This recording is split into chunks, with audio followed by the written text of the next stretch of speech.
All right, Jerry Lynn Ward, the old lady of the lake. The old lady of the lake, Jerry Lynn Ward.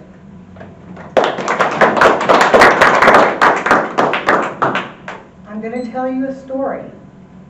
Now, you've probably heard of the Lady of the Lake. She of King Arthur's legend. The woman who lay in a pond distributing swords, including to King Arthur, who conquered a kingdom with that sword. But I'm not talking about that Lady of the Lake. That Lady of the Lake was described by Sir Walter Scott as like a monument of Grecian art, beautiful and graceful. I'm telling you about the old lady of the Lake, Bryan, and she deserves a sea chanty. What shall we do with a clumsy sailor? What shall we do with a clumsy sailor? What shall we do with a clumsy sailor? Early in the morning. Lake Travis is the lake that I learned how to sail on. I started sailing in 1988. I never had a problem. I never had a problem launching a boat. I never had a problem unlaunching a boat.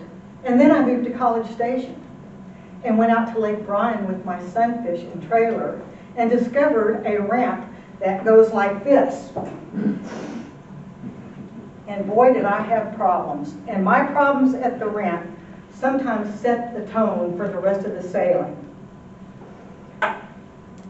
Not only the first time when I went to Lake Bryan was I the old lady of the lake, but I also was the embodiment of Lucy Ricardo on I Love Lucy.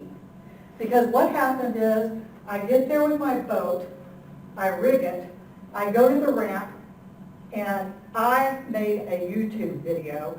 And you've probably seen those YouTube videos of people having mishaps at boat ramps, but I was going like this, all the way down the ramp. In fact, I didn't even make it all the way down the ramp. And the thing is, at Lake Bryan, at the ramp, there's a restaurant. And the restaurant has a patio. And the patio was full of people.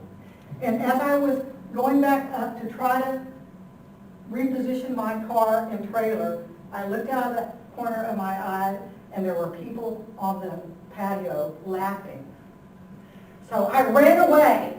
Like brave Sir Robin in Monty Python's Holy Grail, I turned tail and ran away.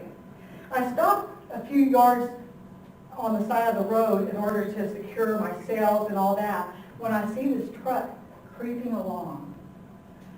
And I looked at the passenger, and the passenger was going, and it was the couple that was on the patio laughing at me. Now, I didn't give up.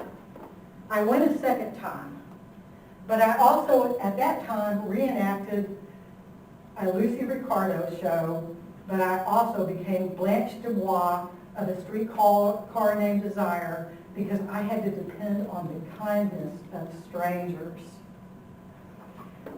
I get to the ramp, and I start rigging my boat, when I noticed some fishermen right next to me pulled up later.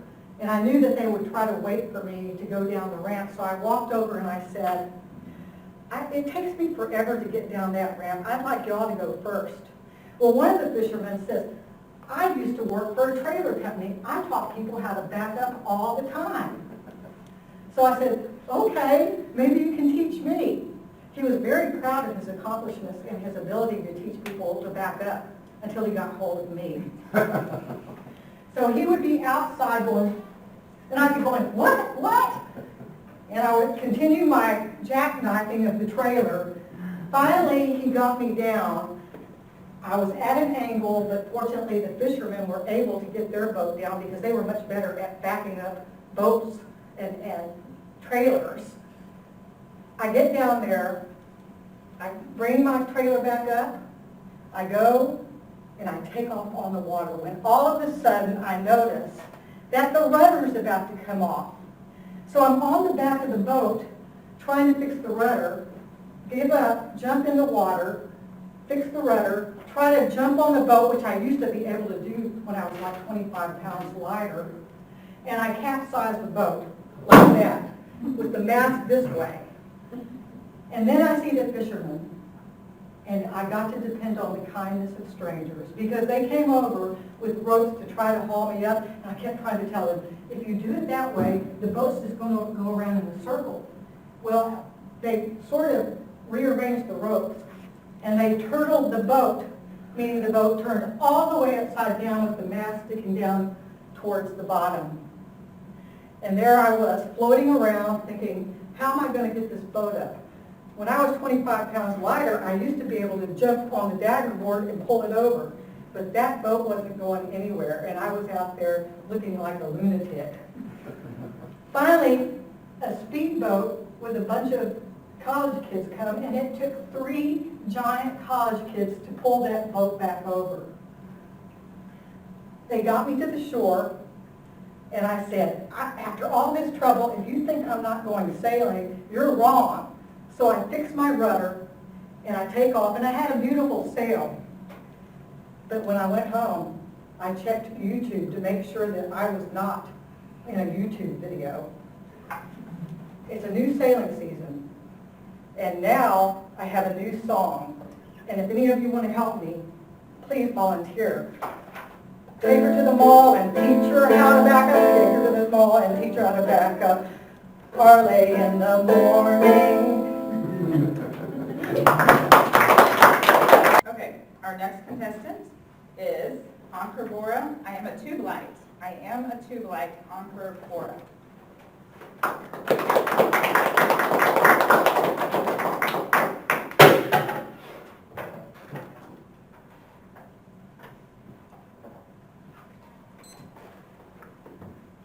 "20 years ago, when I first arrived in America, I was intrigued by how Americans greet others. People greet others warmly and say hello to a complete stranger on the street. I loved it. I'm a loving, caring, warm-hearted person, and I love to greet others with a smile. However, I struggle with American humor at times, especially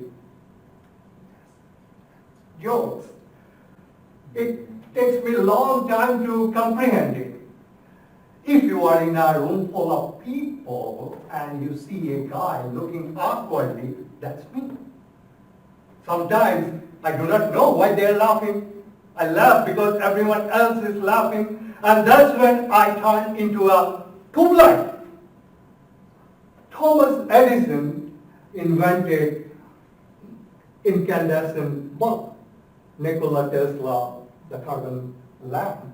And then came the Tubelight, which, however, requires much longer time to light up. It flickers before it lights up completely. And today I'm going to tell you 3 incidents when I became a Tubelight. The first incident was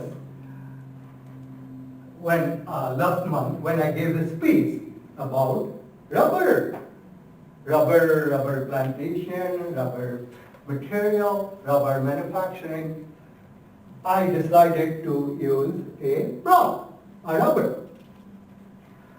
I saw a rubber lying on the desk of my teenage daughter. Can I borrow this rubber?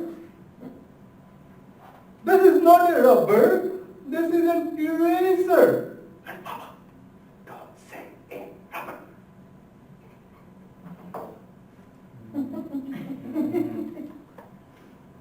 Why?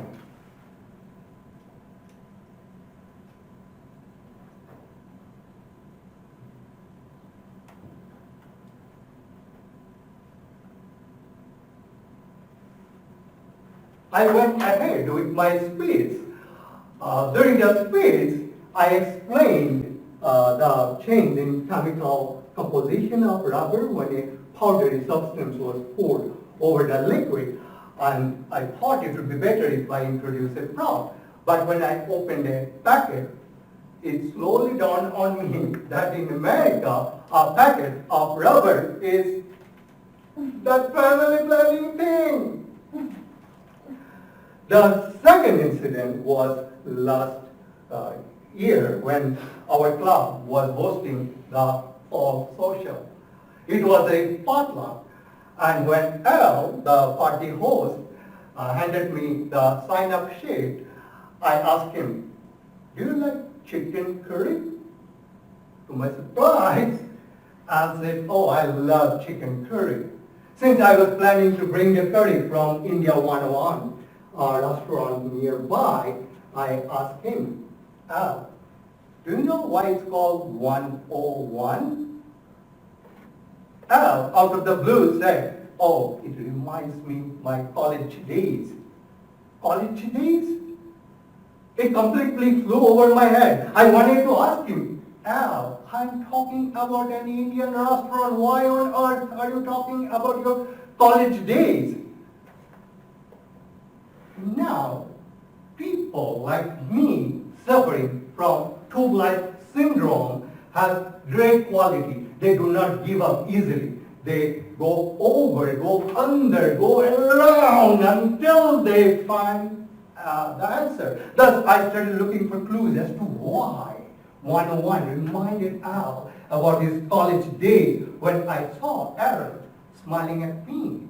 Aaron, a medical professional, has enormous empathy for someone like me suffering from Tubelight syndrome. He thought about it and then said, "You know what?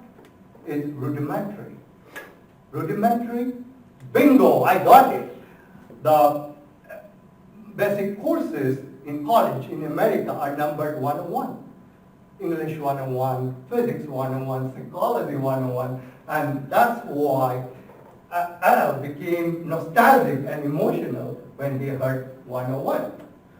The third incident was when I was preparing a speech about a childhood incident of mine when I was running a race wearing half pants.